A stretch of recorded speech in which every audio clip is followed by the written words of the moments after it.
La caravane de vulgarisation du budget citoyen 2019 dépose ses valises dans la région du Tonkoui. En Mans, la délégation de la Direction générale du budget et des finances était face aux populations.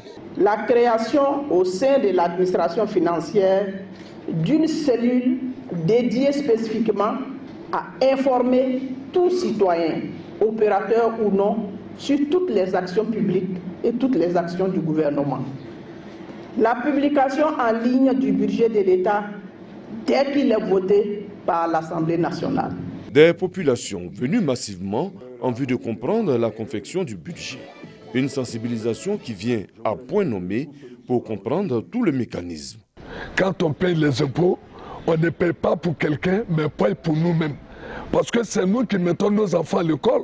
Il faut devenir docteur, il faut devenir policier, il faut devenir ministre, il faut devenir président. Mais s'il devient ça, comment il faut le payer? Il faut te mettre à jour. Cette cérémonie aujourd'hui m'a permis de comprendre que l'État, avec les impôts que la population paye, cela permet à l'État de réaliser beaucoup de choses. Cette activité va s'étendre à toutes les villes de Côte d'Ivoire.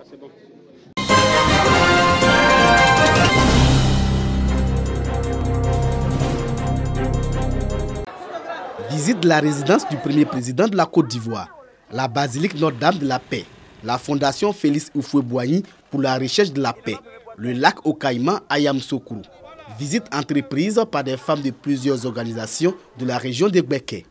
Une visite pour aiguiser chez ces femmes le goût et l'amour de l'entrepreneuriat. C'est une fierté de voir que celui-là même qui a été le père national a laissé quelque chose que toute l'Afrique et même le monde vient découvrir. Pour faciliter la prise en compte des préoccupations des femmes dans leur quête de leur autonomisation, une maison vient de voir le jour. Dénommée la Maison de la Femme, elle aura pour mission d'informer, orienter, former et suivre les femmes dans leurs entreprises. Cette maison a été présentée aux autorités et aux populations.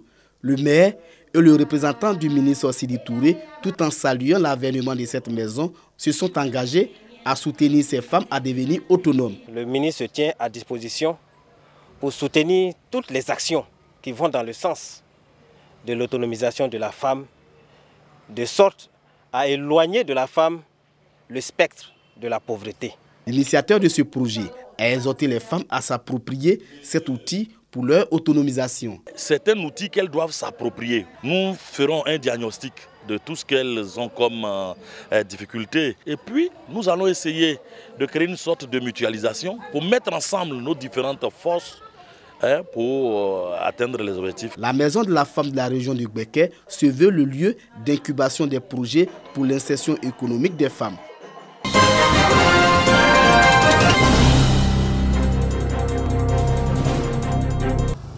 La ville de Toumoudi, sa gare routière, son maquis village, qui distille en permanence les odeurs de viande de brousse.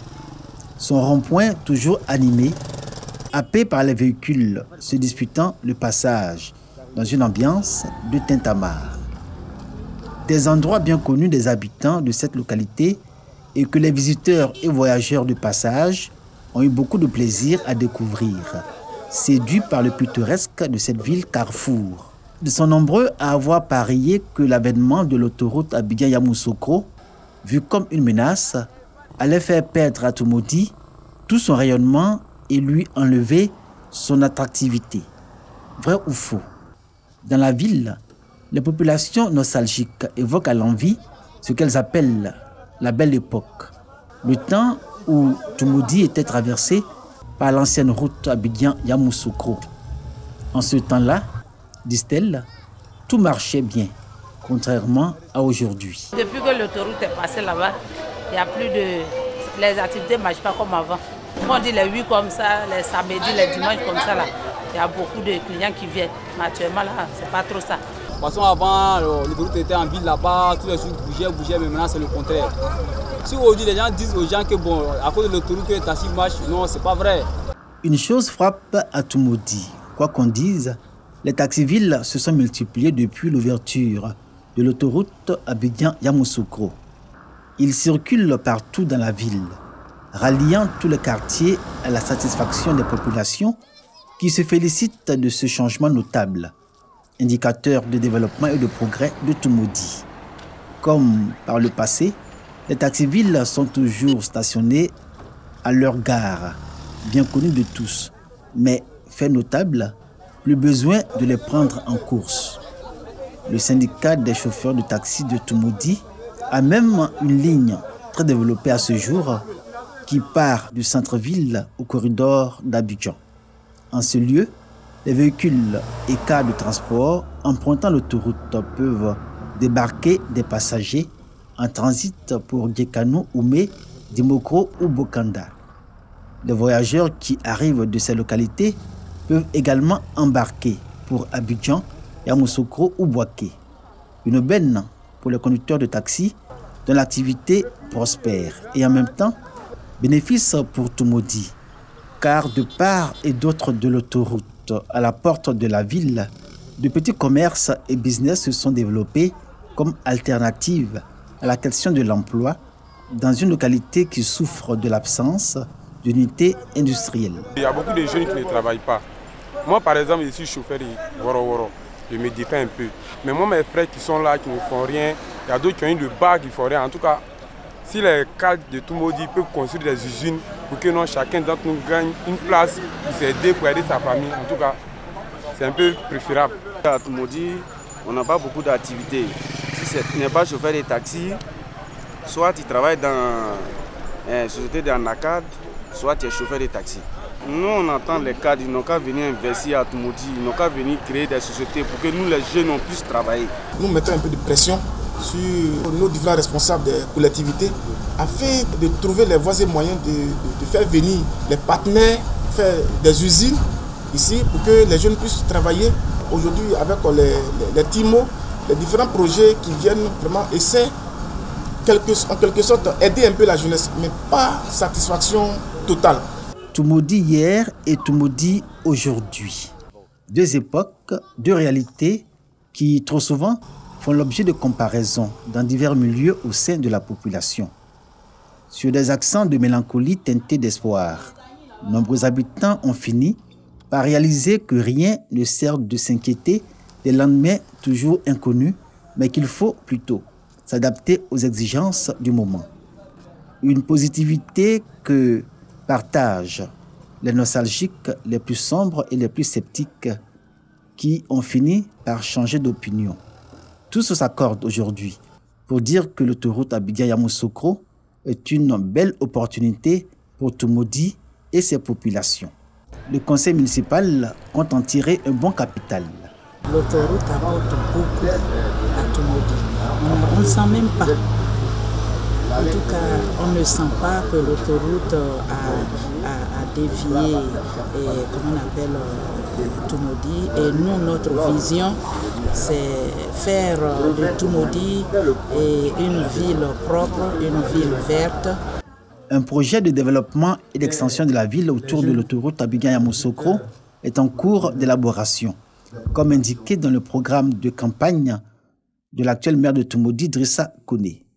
Les terrains constructibles aux alentours de l'autoroute à l'entrée et à la sortie de la ville sont très demandés et les prix ont démesurément grimpé, à la surprise générale.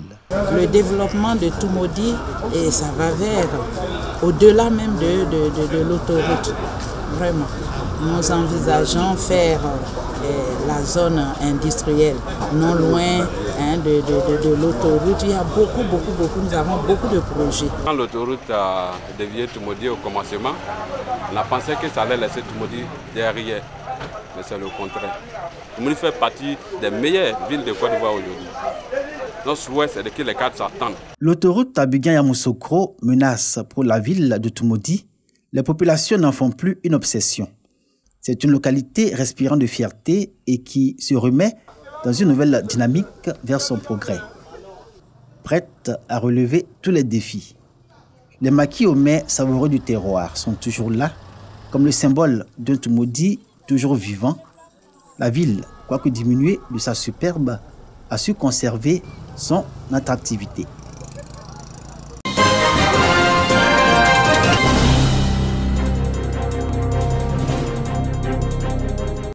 Place Elengan Eché à Boisseau. Un spectacle de danse est gracieusement offert aux populations. En attraction des membres de la communauté burkinabé de la région du Sud-Kivu.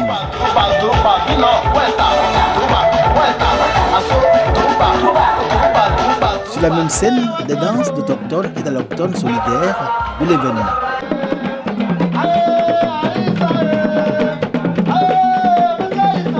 Bienvenue à la première édition du festival culturel burkinabé d'Aboisseau. La structure OMC, organisatrice de ce festival, a pour mission de faire la promotion de la culture. Si la culture, a dit le philosophe, est ce qui nous reste lorsqu'on a tout oublié, on ne peut, au demeurant, relever pour s'en féliciter cette belle initiative des ressortissants burkinabés résidant dans le Sud-Kivu et de revisiter leur histoire, leur culture. Le festival culturel burkinabé, moment de découverte de l'attachement à sa culture, de la forte communauté venue du pays des hommes intègres et vivant en Côte d'Ivoire. Moment aussi de célébration du vivre ensemble favorisé par l'hospitalité traditionnelle du pays sans vie. Illustration de cette réalité, la présence du représentant de Sa Majesté Amon Ndofou V, roi du sans-vie, et ceux du préfet de région d'Aboisseau et du ministre Akawele, président du conseil régional du Sud de Komoué. Aimé Bationo, promoteur du festival culturel burkinabé, et Bangui Farma, le représentant du consul de Burkina Faso en Côte d'Ivoire, ont magnifié les excellentes relations de fraternité et d'union entre Burkinabés et Ivoiriens. Toute la symbolique dans le dernier né des festivals à Aboisseau. Nous sommes convaincus qu'en organisant ces festivals, nous aurons l'occasion, sans nul doute, de contribuer au renforcement des relations entre populations ivoiriennes, frères et sœurs du Burkina Faso et des autres pays membres de la CEDEAO. Il y a très longtemps que les Burkinabés et nous cohabitons. Nous n'avons jamais eu d'incident malheureux ici. Nous avons toujours vécu en bonne harmonie, dans la paix. Le peuple sami a accepté le peuple burkinabé comme des frères voisins, mais toujours dans la parfaite harmonie et une bonne existence. Le festival culturel burkinabé a donné l'occasion aux femmes de cette communauté de montrer combien elles se sont appropriées la cuisine ivoirienne à travers un concours culinaire portant sur un mets local. Quant aux hommes connus pour être très athlétiques, ils ont encore confirmé leur maîtrise du vélo, aujourd'hui un art de vivre du peuple burkinabé.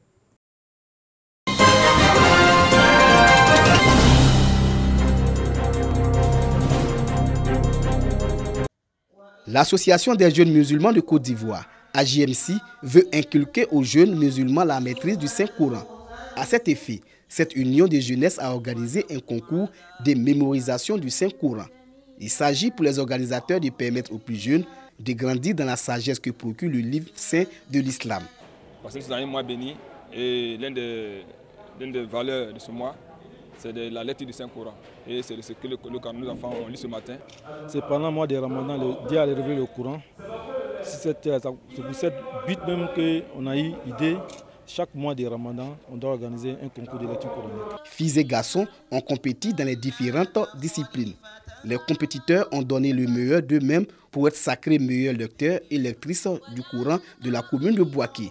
Autorités et cadres de la ville ont répondu présents et ont encouragé cette initiative. Le Coran, c'est la base de notre religion. Donc il est important que nos jeunes puissent s'intéresser à ce livre saint qui nous a été apporté par le prophète sallallahu alayhi wa sallam, et donc de perpétuer notre religion. C'est à travers ce type d'activité-là que notre religion pourra aller de l'avant et que notre jeunesse pourra donc s'épanouir sainement. Ce sont des sentiments de satisfaction, de joie et puis d'encouragement aux jeunes qui nous ont fait honneur de mémoriser le Coran. C'est vraiment une tâche noble.